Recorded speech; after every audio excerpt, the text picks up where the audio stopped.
ॐ सहनाववतु सहनौ भुनक्तु सह वीर्यङ्करवावहै तेजस्विनावधीतमस्तु मा विद्विषावहै। ॐ शान्ति शान्ति शान्तिः।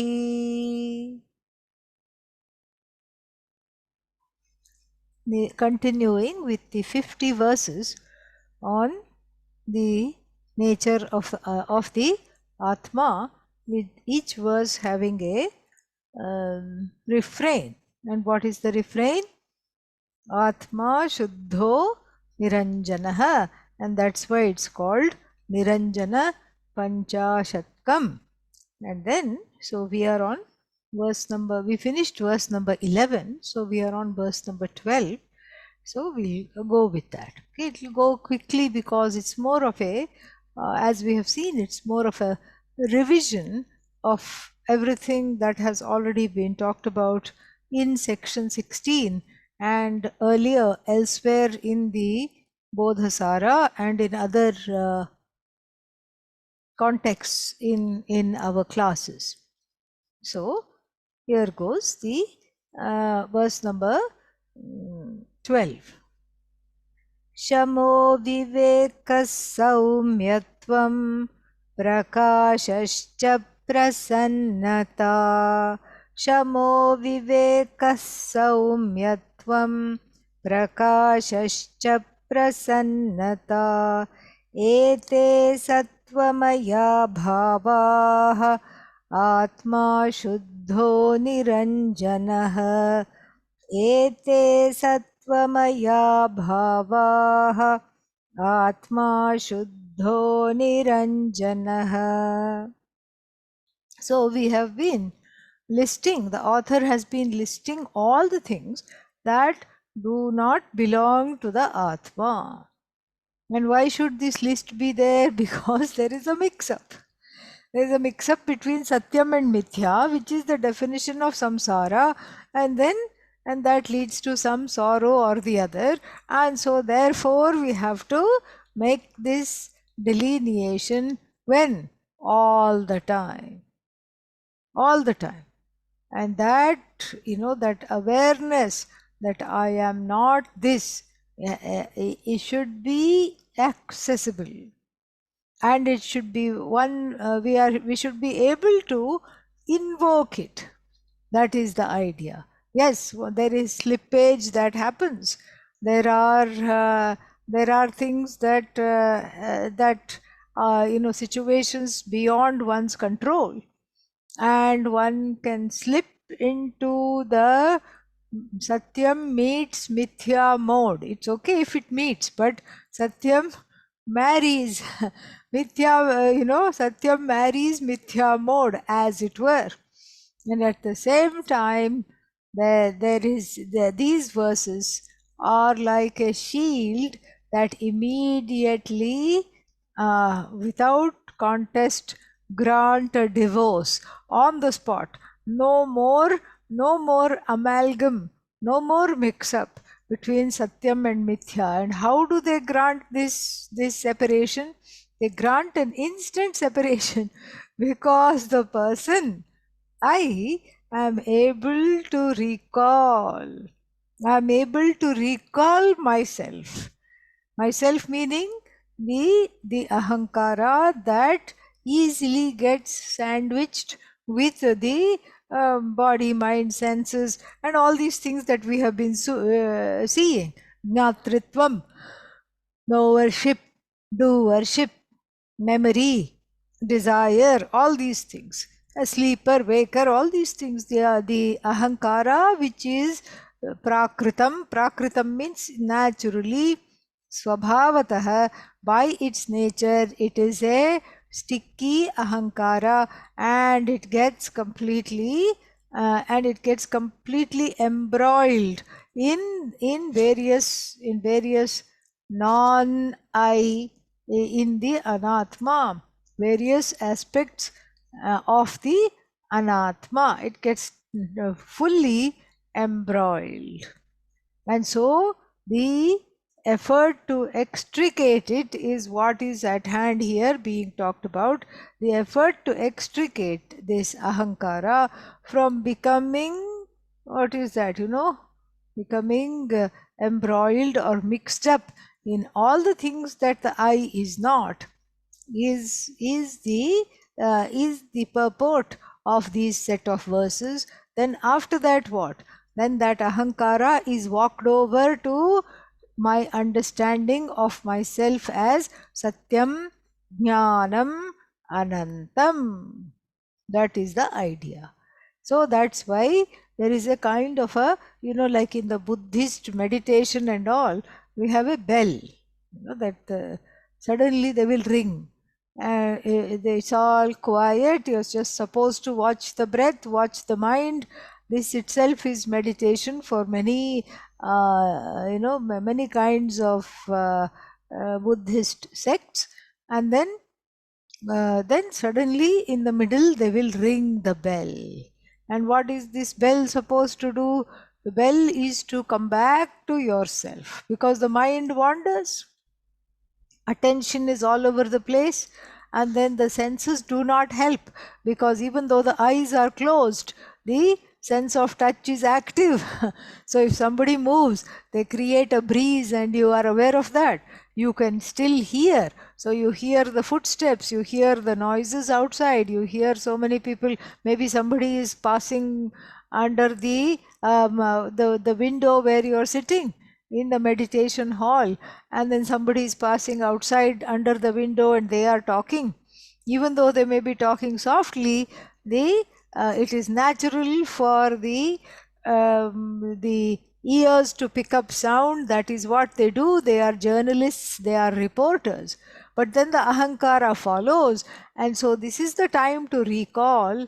And so our bell here is Atma Shuddho Niranjanah. So whenever you hear these words, Atma Shuddho Niranjanah, you're supposed to come back to yourself. After delineating, negating, sublating whatever has been said in the first line. And so here there are some wonderful qualities which we try hard in the beginning of the quest to accumulate, to cultivate. And what are those qualities? Shamaha. And Shama here includes Dama, Uparati, Titiksha, all of them. 6-pack. And what is that? Shama, resolved mind, enjoying a certain tranquility. A resolved mind enjoying a certain tranquility. And even though all of them are included, Shama is highlighted, and that's what we are going to be looking at. Shama is highlighted because it is most like the Atma. It's easy to get confused between the tranquil mind and the I, because they are so alike. The I is tranquility personified. Atma, the I, the nature of the I is Shanta. Shanta Atma, the Upanishad says. And so Shanta means tranquil. And in fact, the word Shanta is the past passive participle of Shama. And that's what it is. And so it's really an identical word used for the for describing the I. But here, Shamaha is a property of the mind that has been cultivated with great effort. Why? In order to study Vedanta. Why else? Why else has it been cultivated? To study Vedanta, it is a tool to study Vedanta, Shamaha, and then what else? Vivekaha. Vivekaha, discrimination. Discrimination between what and what? Nitya and Anitya, Atma and Anatma, Dharma and Adharma. All these things. Between what is permanent and what is temporary, what is I, what is not I, and what is dharma and what is adharma. All these things. This is the cultivation. And one is told That viveka is the first qualification. First you must know what you're looking for. And then now, here is the viveka, a cultivated viveka, which has now become the property of the mind and the nature of the mind itself. Then the next one is saumyatvam. Soma means moon. Soma is the word moon. Somavara means, what is that? Moon day, Monday. Okay. In English, there is something that happens. There is a O, one O is lupta, one O lopa takes place. So it is some kind of a, so it should be moon day, but it is Monday. So this Soma means moon. Saumya, Saumyam means the moonness. And what is moonness? Coolness. The moon is cool. Sun you can't even look at. Prachanda, it is tapa. It is intense heat. You can't even look at the sun, much less enjoy it.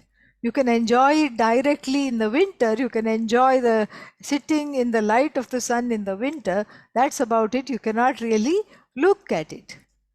But the moon is beautiful.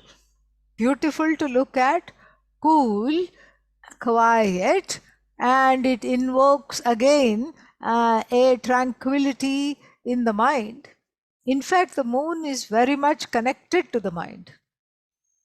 If the moon is afflicted in one's horoscope, then there are lots of problems with focus, problems with the mind going this way, that way, etc. And then this is what happens. And so therefore, and then the people, that's why it's called lunar cycle. And then any kind of derangement of the mind is called lunacy. So there is a connection. There is a definite connection between the moon and the mind even in people who are not deranged or not disturbed clinically, disturbed. There is a correlation between the phases of the moon. The waxing phase, the waning phase, etc., and the mind. So the full moon makes one very excitable, and usually one can manage it, but if there is any kind of a disturbance, then it is difficult to manage. So like this, so saumyatvam means a kind of a coolness,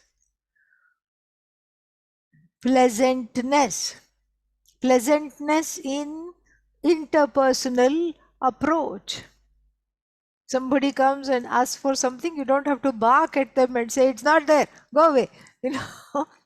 This is just the kind of a tendency people cultivate, but that is not really encouraged.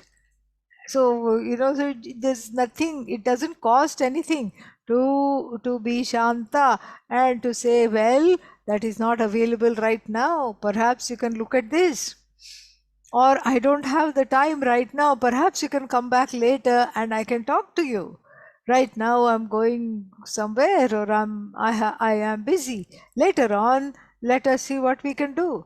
So this is Saumyatvam. This is again an important thing to cultivate for the steadiness in Vedanta Shastra, and also to, as even if one is not interested in Vedanta, to cultivate this is a very nice quality, very nice move, because that way you are not disturbed in the world. And then Prakashascha. Now that we have discussed the moon, then now we are discussing a sun-like disposition. A sunny, cheerful mind brings out the natural ojas. What is ojas? Ojas is something that everybody has. Tejas and ojas. Ojas has to do with physical energy that is apparent in the person's movements. So if somebody is kind of lackluster in the way they move, very low energy, very heavy, not physically heavy, but there is a certain kind of a, maybe they are not well or something, or low energy. So sometimes, it happens if there is some kind of a untreated thyroid problem, etc. There is some kind of this. So we say, Ayurveda will say low ojas. That ojas, meaning which that in acupuncture and Chinese medicine, it's called chi. That chi is ojas, and so ojas is that energy which is inherited from the father and the mother at birth. This kind of a physical energy. And that doesn't, I mean, you can improve it with exercise and other things. You can improve it, you can maintain it, but it doesn't become more. It is just a certain set amount that is there.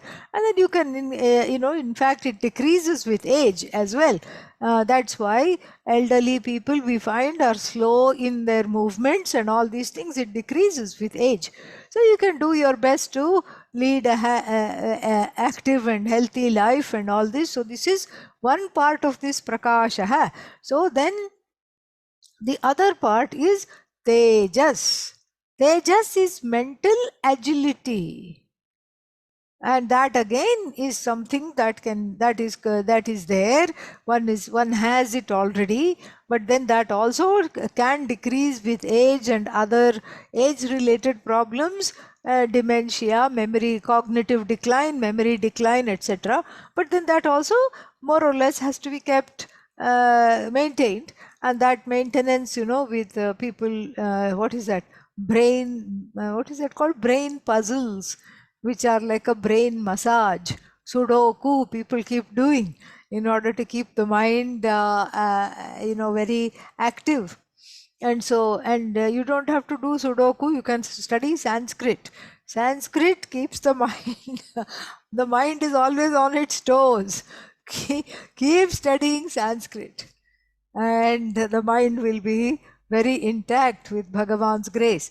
And so prakashascha, so that prakasha, the combination of tejas and ojas, what happens is this: the combination of the tejas and ojas gives rise to a radiance that one carries. Radiance, and this prakasha is even more this light is fueled by the earlier mentioned tranquility, etc., and also japa.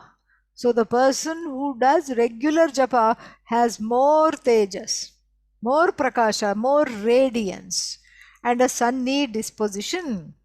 So then these are all very dear to one. Why?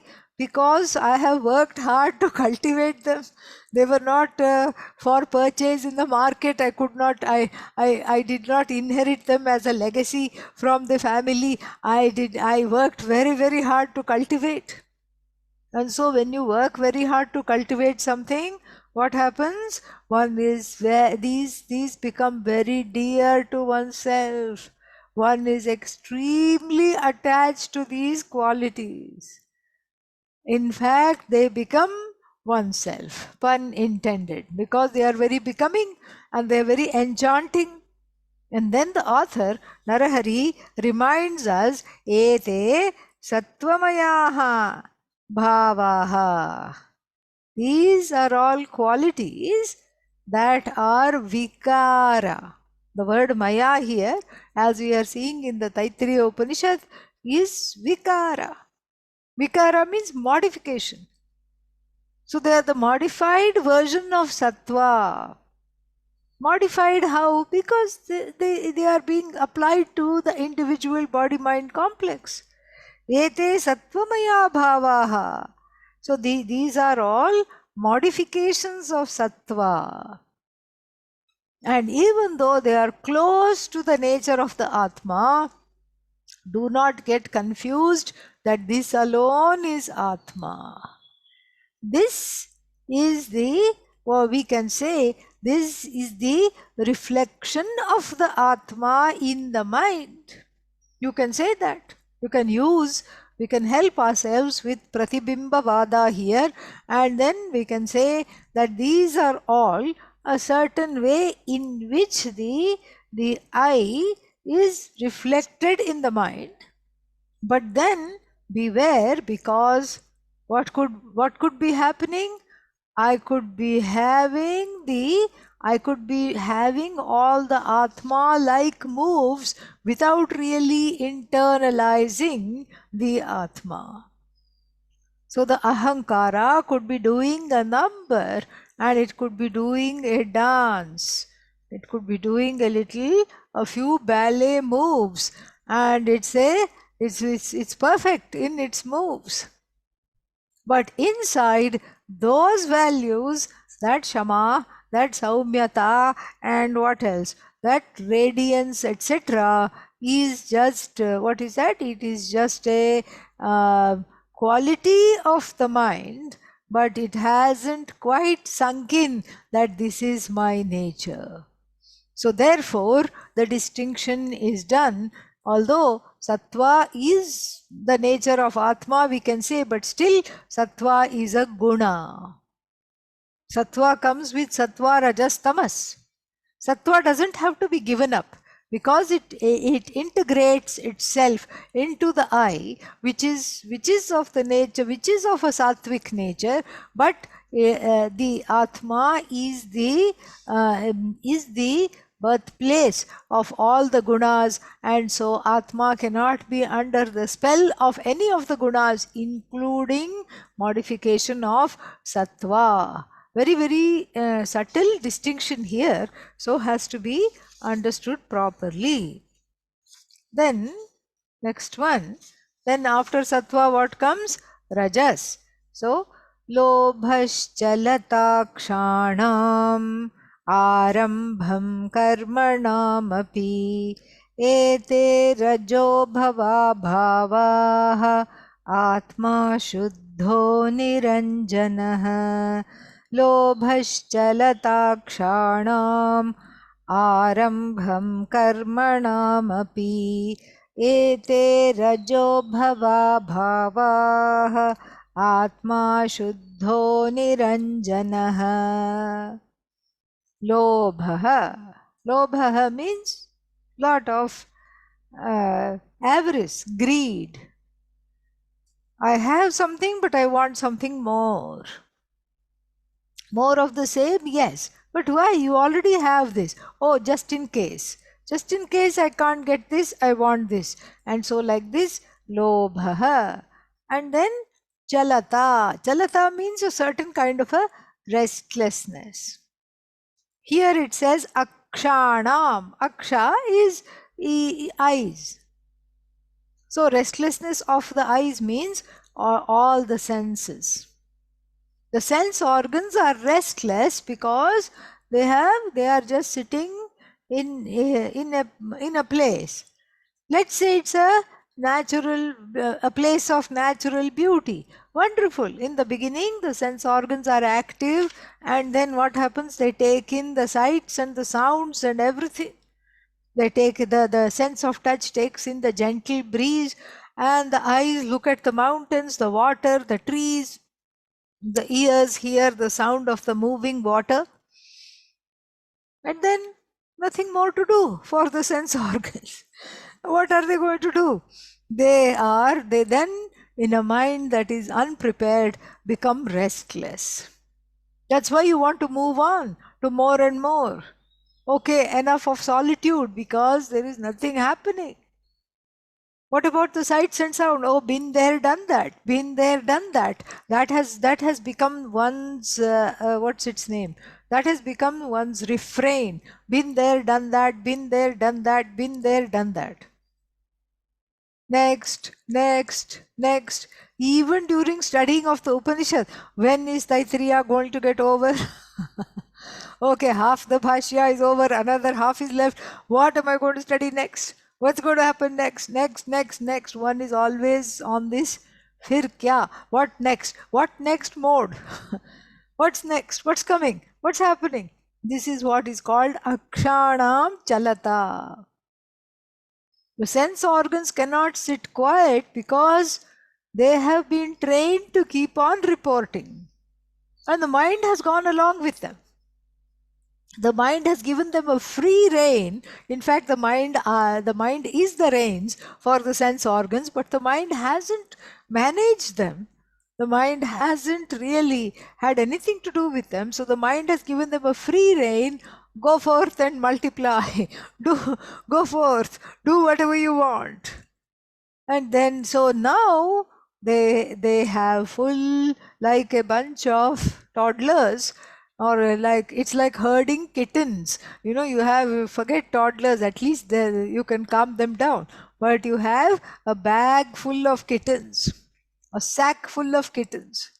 So if you have 20 kittens and then you want them all to be nicely sitting in one place, how is that possible?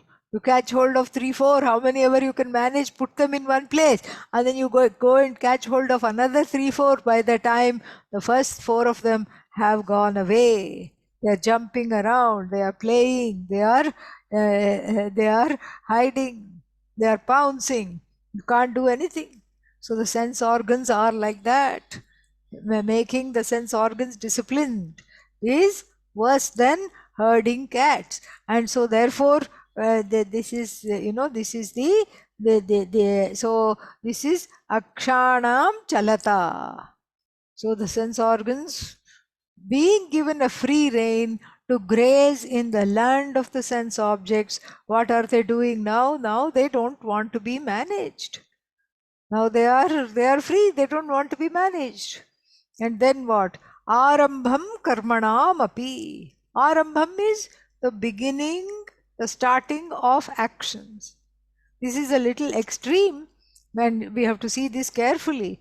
So that means whenever I start actions, I am being motivated by rajas. Yes, but then the rajas in balance is different from rajas out of balance. Rajas in balance is the author of all movements. Rajoguna is connected to movement. But then when it is not understood properly, that movement gets converted to restlessness. That is what has to be understood here.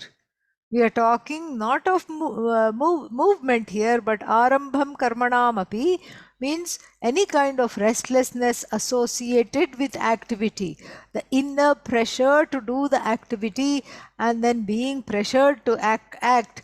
These are all properties of rajas. They have nothing to do with the Atma, which is Shuddha and Niranjana, unaffected by anything that the rajas does.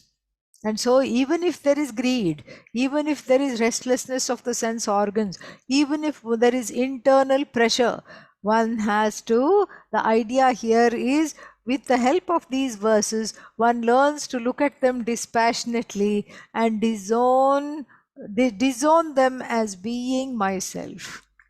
Strategically disown them, not dissociate, but disown them. Rajas is nothing but Atma. Atma is not Rajas. This selective disowning is being done. Selective strategic disidentification is being done. That is the idea. Then we have the other one, which is the what is that called?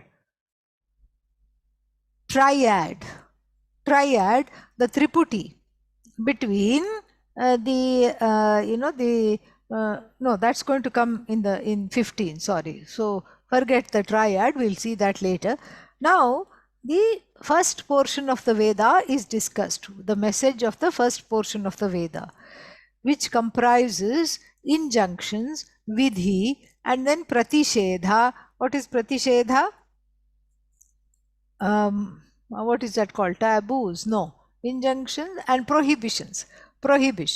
Injunctions and prohibitions, that is comprises the first portion of the Veda.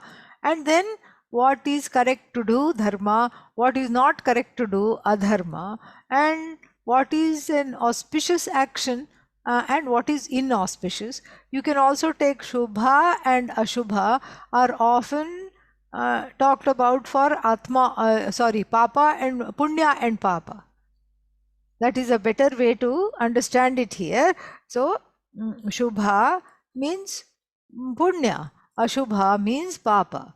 This all is this all comprises the subject matter of the first portion of the Veda. So let us chant this. Vidhischa pratisheddhascha dharma dharmau shubha shubham. Vidhischa pratisheddhascha dharma dharmau shubha shubham. Kartritva bhavita bhavaha atma shuddho niranjanah. Kartritva bhavita bhavaha atma shuddho niranjanah. Vidhi cha pratishedhascha. Vidhi means all the things you have to do. And this is how the first portion of the Veda guides us. What to eat, what to not eat. Kalanjam na bhakshayet. Do not eat animals. And then Suram na pibet. And then what else? So many things. Please don't do this. And then certain other do's are there. Ritancha swadhyaya pravachanecha. Like this, the first chapter in the Taittiriya Upanishad gives all these things. Satyam vada, dharmanchara. What are the things to do? Speak the truth. Follow dharma. Swadhyaya anma pramadah. Don't turn back from your own Veda, from studying your own Veda. This is a don't. So the do's and don'ts comprise the first portion of the Veda, and they are designed to lead the person who is already hopelessly and helplessly mired in the sense of doership and is convinced that one's identity is that of a doer and the producer of the results of action. Doer and producer of the results of action I am. This is, one is caught in this loop. Action, result of action, don't like the results of action, more results of action, etc., etc., etc. So therefore what? So therefore this is the vidhi and pratishedha, and so the one keeps on doing this and then is identified with the vidhi and pratishedha. I shouldn't do this, I should do this, I should not do this, like this. Dharma and adharma. Again, the pair of opposites. What is to be done? What should not be done? And then what else? So there is, you can say, what is wrong with following dharma? Nothing wrong with following dharma. In fact, dharma is a manifestation of Ishvara. That is not what is to be understood here. But being caught in this dyad, this is good, this is bad, and internalizing that division to the extent that anybody who is adharmic, comes in front of you, you just want to criticize them and say, ha, dik, get away from me, you are terrible. So like this is the, this is the tendency. Very few people can be like sage Narada when confronted with a hunter who had killed numerous people, who had divested numerous people of their belongings and their wealth. Here he was standing in front of him and saying, stand and deliver, what's in your bag? Narada said, 4 chapatis, somebody packed for my journey. You're welcome to have them. Keep the bag also with my compliments. No, I want gold. Sorry, no gold. And besides, don't you think that you are doing something wrong? Don't you think that this is not such a good thing to do? Just accost innocent travelers, minding their own business and then relieving them of their possessions? I think you are incurring papa. How did Narada get the courage to say that? Narada got the courage to say that because he was a embodiment of Vairagya. He didn't even care about his own life. He says, what else is there? My life is, he didn't care about his own life because he's not, he knows he's not the body, mind, sense complex. What can this Nishada means hunter. What can he take? He can take my body, he can take my mind, he can take, he can kill me. Let him kill. It's okay. But this is a fact. That's how he got the courage to say, what you're doing is actually extremely unjust. Terribly unjust. And why is it unjust?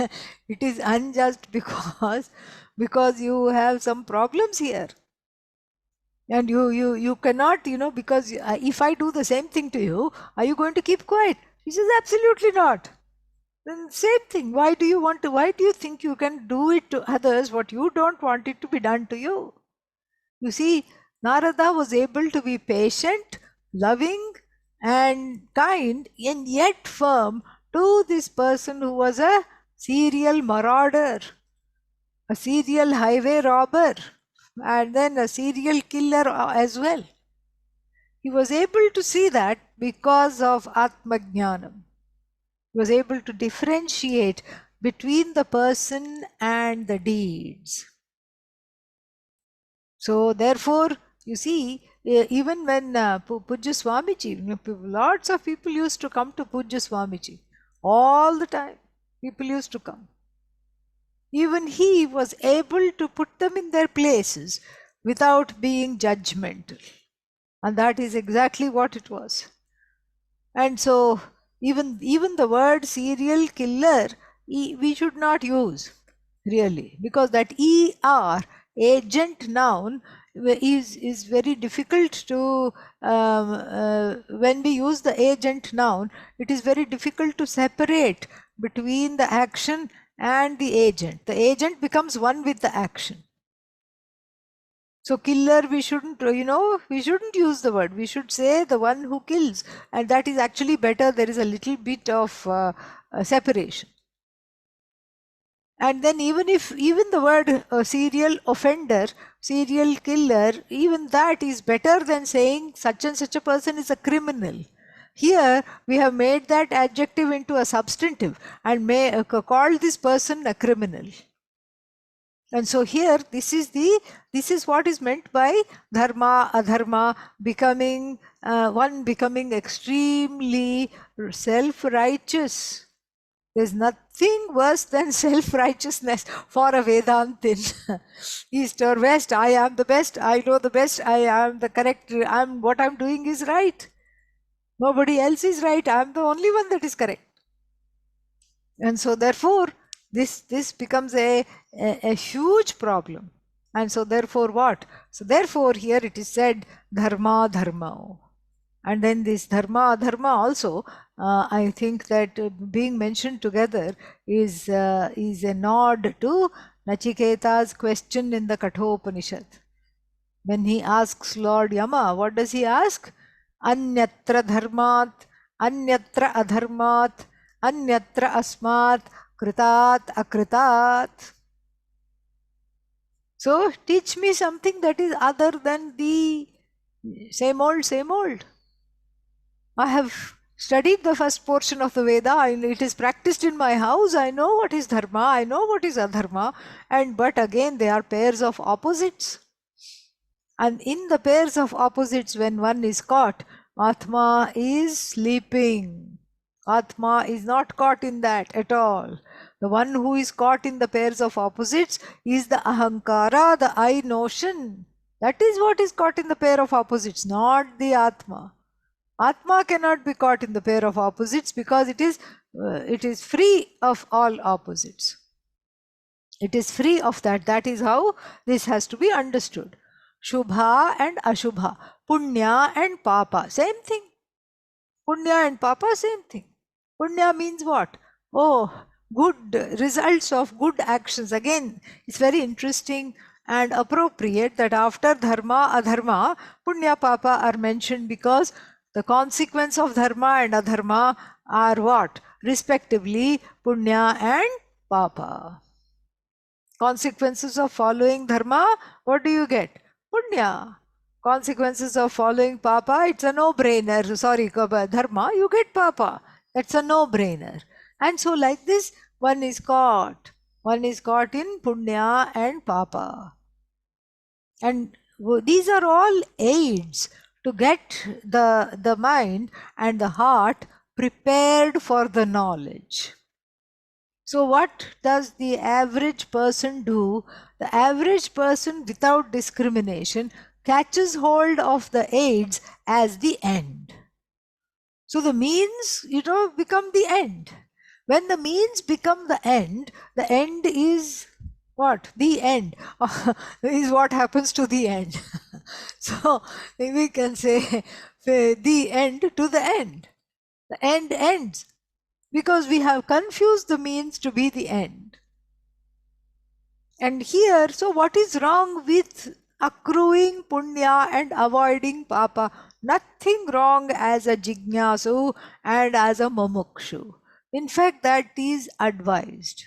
Why is that advised? Because you need a big punya bank to not, punya means the results of wonderful dharmic deeds.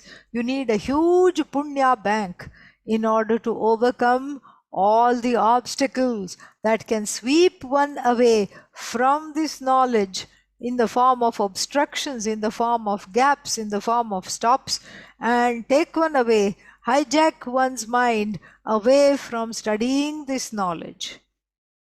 This is what it can do. And so therefore what? So therefore it is told in the beginning, it is told that please be prayerful so that the mumukshuta, the desire to study, the desire to be free of samsara is kept front and center. The desire to be free of samsara should be kept front and center. For that, lot of punya is needed. So shore up the punya, please, all people, so that you are not dragged away from the knowledge into some other tangent, which is very easy to happen. And so this is the idea. And then, but this is a means. Once one has understood this, then what is the use of punya? Once one is a jnani, once one has understood that there is nothing more for me to do, there is no hani, nothing to lose, nothing to gain. Why? Because I am everything. So punya is a means to gain comfort. I am already comfortable being myself. You put me in a forest, I'm fine. You put me in a palace, I'm fine. And so why do I need punya? To make sure that I'm in a mansion all the time. I don't need that. This is what the jnani will say. This is what is the message of the Yati Panchakam, also called Kaupina Panchakam. Kaupina Panchakam, Yati Panchakam. The quintet of the loin cloth. And so this is what it is called. And so therefore this is not something to do. This is not something to worry about. Punya is an aid to get over samsara. Like the person running, the high jumper. The high jumper in the Olympics, the pole vaulter, what do they do? They run with this huge long stick, and using the stick to vault themselves over that target. Sometimes there's a rope or a horizontal marker, stick or a rope. So they run and use the pole to vault over that rope, and then they don't need to carry the pole on the other side. They leave the pole behind. Similarly, papa, punya, dharma, adharma, injunctions, prohibitions become useless for a wise person. For a jnani, they become entirely useless. As the Shukashtakam says, ko vidhihi, ko nishedhaha. That is the refrain of the Shukashtakam. What is the vidhi here? What is the movement? What is to do? What is not to do? The jnani does not have do's or don'ts. That is the idea. Why? Because dharma has become internalized. They are incapable of flouting dharma. And vidhi pratishedha are of no use. Why? Because they have understood themselves as akartru, as non-doers. If I have understood myself as a non-doer, please do this, don't do this, has no use. It's like saying, it's like telling somebody who has, who cannot eat something. Like if somebody knows I can't have sugar, I can't have wheat, all these things, and you tell somebody do not eat wheat, what is the use? Because they are not eating it anyway. So this nishedha is useless. Badhita nishedha. So this is a useless, sublated nishedha. So somebody who is not doing something anyway, who is not able to do something, then you don't you don't tell them, don't do this, because there is a maxim in the Veda, in the Shastra, prasaktasya pratishedha. Prasaktasya means for the one that is indulging in something, you have to say, please don't do this. So someone who's managing their diabetes properly and they are being very careful about not taking any sugar, you don't have to tell them, please don't eat a laddu. They're not doing it anyway. It is useless. They know the consequences of eating all these things. And so they're not going to do that because they're very disciplined. And so you don't have to tell them, don't eat sugar. And so like this, the vidhi pratishedha are of no use for the jnani. For jnani means the one who has understood the nature of the Atma. And then for the nature of the Atma, dharma and adharma is also of no use, because dharma has been internalized, it has become oneself. And then similarly, the jnani, who is of the nature of the Atma, has nothing to do with papa and punya. Jnani is gaining a lot of punya. Teaching Vedanta is a lot of punya, and then Jnani may start some institutions for like orphanages, etc., and gain a lot of punya there also, because Loka Sangraha, helping people. But then Jnani is not wanting the punya, because whatever one can gain from the punya is already gained. So the jnani is not seeking to become more comfortable and get rich or anything like that. The jnani is happy. So then what happens to the punya earned by the jnani? It is taken away it is collected and taken away by the people who do stuti. Stuti means who praise the person of knowledge. Not empty praise, sincerely. Sincerely, who praise the person of knowledge, who has value for the person of knowledge in their lives, they take away the punya. And then if inadvertently the jnani has certain papas in the account, not in the account, in the day, as the day as the day moves, so there are certain things that not the jnani, but the jnani's body-mind complex may be doing. Now here in India, it's a rainy season. We have to be very careful when we walk, because there might be these, what are they called? Worms, earthworms. Earthworms, supposing somebody steps on the earthworm, a jnani steps on the earthworm, dies. And so small papa may be there. Or the jnani says something to somebody, and or it is misinterpreted and the person gets hurt. Then that also could be seen as a small papa. And then what happens to those papas? They get accrued to the people who criticize the jnani. They take away the papa. Agami karma of the jnani, punya and papa, are taken away by the praises and the critiques of the jnani.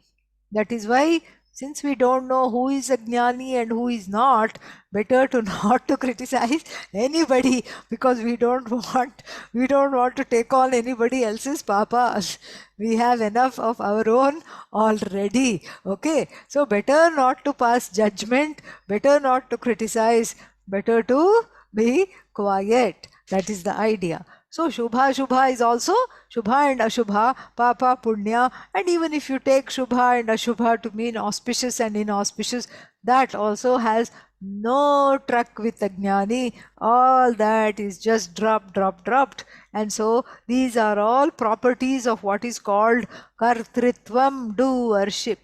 Since the Jnani is a non-doer, Jnani is as good as Atma Shuddha Niranjana. The Kartritvam does not attack the Jnani. The Kartritvam does not stick to the Jnani like some kind of glue. No, glue or goo, it does not stick. And so therefore, this is the Atma is free of all these properties, and knower of the Atma also likewise is free of all the properties. Next one. This is the one I was telling you about, the triad. So in any kind of activity, there is a triad. So the object of action, the action itself, the object of action, the means of action. So like the first three cases in Sanskrit. What is the first case? I, subject. And then what is the second case? Object. That which is acted upon. That which is the object of the verb, that which is acted upon is the object. And then what else is there? There is intentionality, but then all that, but the third case here, the instruments of action. Ramaha gacchati. Rama is the subject. And what is the action? Going is the action. Gacchati, goes. And then going is a transitive verb. So we have to ask where gacchati, where the gramam gacchati, goes to the village. Somebody called Rama is going to the village. So gramam becomes the object. And then how does Rama go? There is car, there is bus, plane unlikely in a village. There could be a private helicopter or something that is chartered, that is also a possibility. So how become that which answers the question how is called karana, means. Padbhyam gacchati, goes by foot. Maybe it is close by, or maybe Rama is interested in taking a long walk. So it doesn't matter, he is going by foot. So this is what is called karanam. In any action, the first three cases are the ones that stand out prominently because they are the most associated with the subject and the object. So the subject object of course are of prime importance in any sentence, and the means of how the action is accomplished is also of prime importance. The other cases, like the dative case, for what purpose is he going to the forest? So bhojanaya, in order to eat, not forest. Where did he go? Village. He's going to have some nice village food. So he's going to somebody's house to eat. So he's going for bhiksha, or he's going to eat. And then from where he's going? Gramat gramam gacchati. He's going from one village to another village. So that from where the origin of action is village A, the destination, and from that the destination is village B. So that becomes the what is called the ablative case, or in Sanskrit also known as the fifth case, apadana karanam. And then the Rama is connected to, there are many things connected to Rama. What is connected to Rama? Rama, is he going with anybody? No, he's not going with anybody. What are some things that belong to Rama? Well, he is carrying, he's carrying a book, Ramasya Pustakam. So here it has nothing to do with the verb. It is a connection between two nouns. Sixth case, possessive case, genitive case. Then, then Rama as the locus of action. Again, it is hard to bring it into this example, but in the Vishnu Sahasranama at the end, Rame, Rame, I revel in Rama. That's a complete sentence. Rame Rame, I revel in Lord Rama. So these are all like, these are all secondary kind of factors in action. But the primary factors here, subject, object, and instrument, those things stand out. That's why they are in the right at the beginning. And so here, these are this is what is talked about, and how all these are falsified. They are all falsified, and then they are not, they are nothing to do with the Atma is talked about. Kritih karyancha karanam tatra cheshtaः prithak vidaः. Kritih karyam cha karanam tatra cheshtaः prithak vidaः.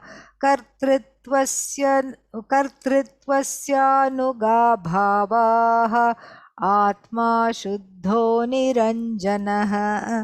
कर्तृत्वस्यानुगा भावाः आत्मा शुद्धो निरञ्जनः. Kritihi. Kritihi means action.